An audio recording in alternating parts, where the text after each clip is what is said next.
तक्षशिला में एक अनूठी परीक्षा।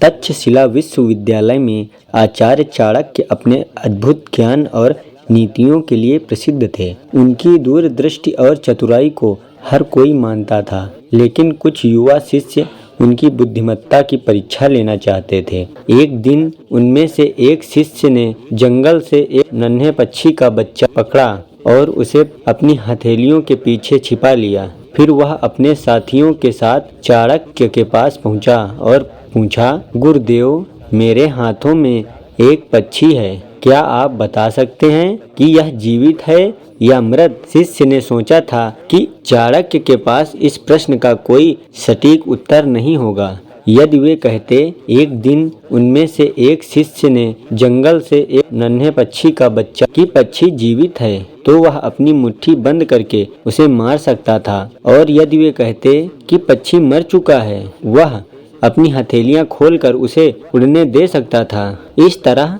वह किसी भी उत्तर को गलत साबित कर सकता था और चाणक्य को चुनौती दे सकता था। आचार्य चाणक्य ने कुछ क्षण के लिए उस शिष्य की ओर देखा। उनकी आंखों में गहरी समझ थी।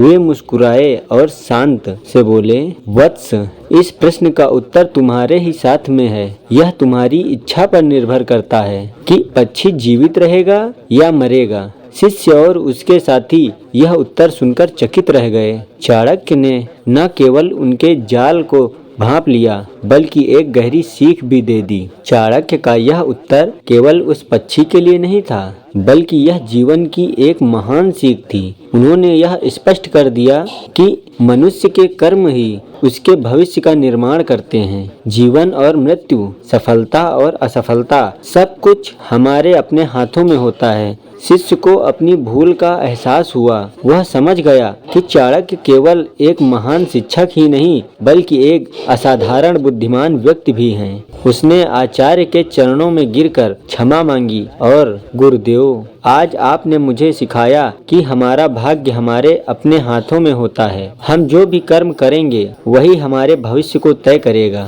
चाणक्य ने उसे आशीर्वाद दिया और कहा, बुद्धिमान व्यक्ति वही है जो अपने कर्मों की जिम्मेदारी स्वयं लेता है और सही निर्णय लेकर अपने भविष्य को संवारता है।